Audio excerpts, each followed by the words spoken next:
honestly speaking, it's not a question for discussion. The states needs to begin to seriously plan long-term.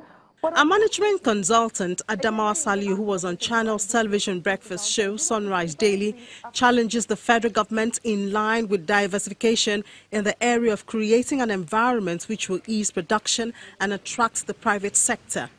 We talk about diversifying the economy as if it's just one snap your finger and then it's there. You need to have the private sector. You need to have the production sector revamped.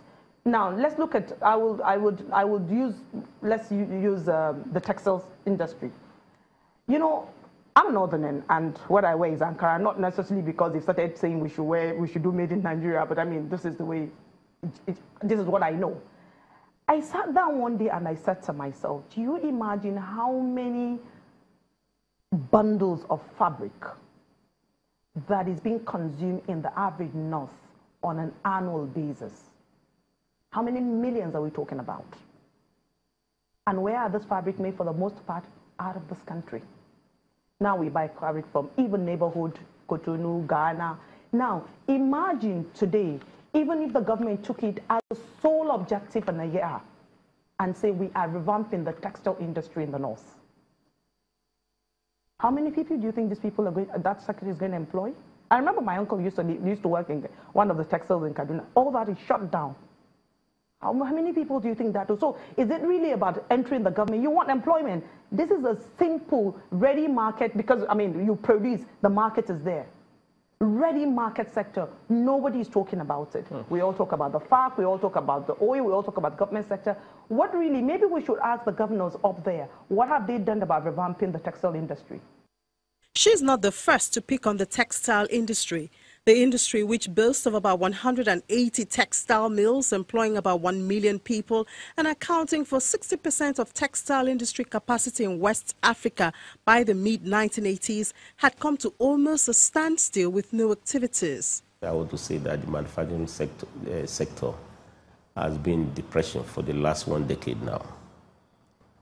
And the truth of the matter is that Nigeria, that used to be one of the third leading textile producing countries in Africa, only beaten to it by South Africa and Egypt. Today, it's not even among the first 10 countries producing textile.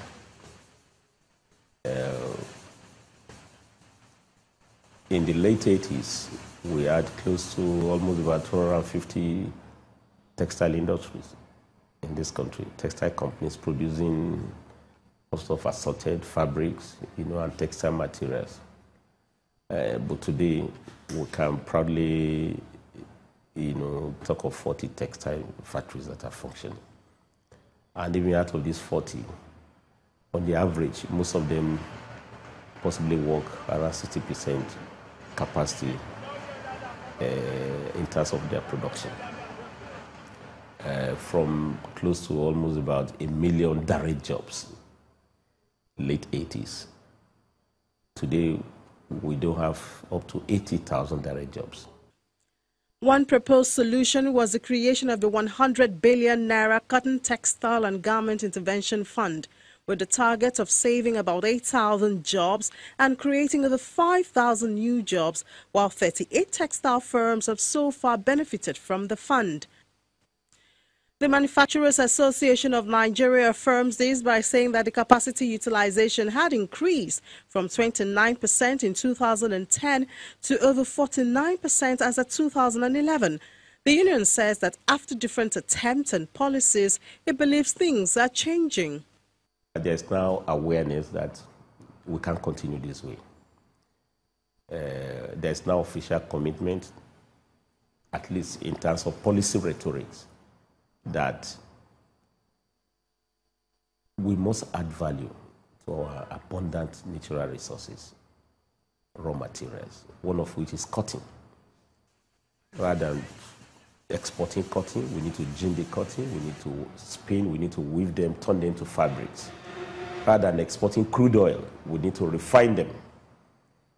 Rather than exporting iron oil, we need to process them into metals, things to industrialize the country. There is a renewed commitment that there must be beneficiation, to all our abundant raw materials. So there is need for industrialization. I think we have to return back to the basics. I told you before that we were the third largest producer of textile in the 80s. There's no miracle to that, beyond the fact that the founding fathers of Nigeria in the 60s thought we should reverse the colonial pattern of exportation of raw materials and importation of finished goods. Because that's exactly what the British were doing with us throughout the 100 years of British colonial rule here. We will produce cotton, export to Britain, and then they will do finished cloth and import it. Export and dump on us. However, to achieve this target, some Nigerians do think that the state will be motivated with some changes in the constitution. For one, the exclusive list should be given primary attention.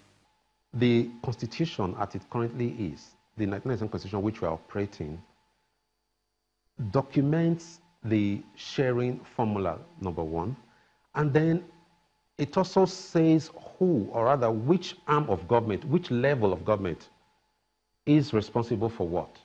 And that brings us to matters like the exclusive list, legislative list. These are about 68 items that are listed in the Constitution that for which only the federal government has powers to legislate on or control. And therefore, no other level of government, whether state or local government, can go in that direction at all. And then we have the concurrent list where both the federal and state governments can play a part. And even within the concurrent list, where there is any controversy between the state and federal legislation, the federal, supersedes. And then we now have the residual list, which has things like the chieftaincy affairs that are left to the exclusive control of the state and regional governments.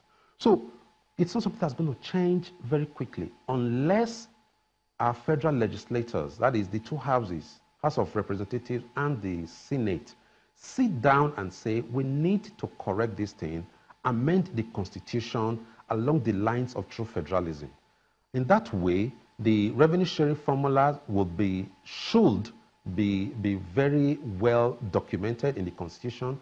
And then things like that of the exclusive list, if you ask me, other than things like the military, customs and immigration, maybe regulatory, nothing of real revenue generations and allocations should be left to the exclusive purview of the federal government. Important to us as While trying to increase internal revenue, there's also the call against wastage, and this includes bureaucracy and overbloated workforce. I've had a couple of discussions that people have said, one of the problems of Nigerian government or governance in Nigeria isn't even so much of one of the things we keep hearing is the corruption. Sometimes it's not the corruption as much as it's the wastages. So you man a department that 3 or 4 people can do the work and you have 25 people. So again, it's not just even the minimum wage, it's also that over-bloated workforce. Oh, you need to have your people employed. Really, what does government do? Does government produce? Government governs, deregulates. Where's the production centers? Is in the production sector. So I have a 1 million people employable labor force, isn't it? It's not so much whether they enter government as a source of employment, whether they have employable means. There are people, there's employment out there for 1 million people. So whether that comes from what, private sector, public sector, NGOs, the key thing is that there's 1 million jobs ready for what? 1 million employable population. So coming back to the point of, yes, your people need to be employed. Very, very true. Your people need to be employed, but that doesn't mean they have to be in the government. The issue of personnel development has also been in the loop of discussion. Business lawyer George Etomi views that even if the system and laws are amended and the people are not trained and empowered with required knowledge, then it would not amount to much. The local content is now taking place across industries, from the oil and gas industry, construction, power now, which is one of the latest ones that we're dealing with. And the whole idea is to have Nigerians participate across the entire value chain in any business. So you can develop local skills and ultimately become a more self-reliant economy. Unfortunately, as the numbers show, we still spend a lot of money in export-related expenses, which is sad, including human resources. So I'm hoping that as we march forward, we can take the local content laws, various local content laws, seriously, and then begin to ensure that implementation matches all the desires that are expressed in all those laws. Because most times in Nigeria, it's the lack of implementation.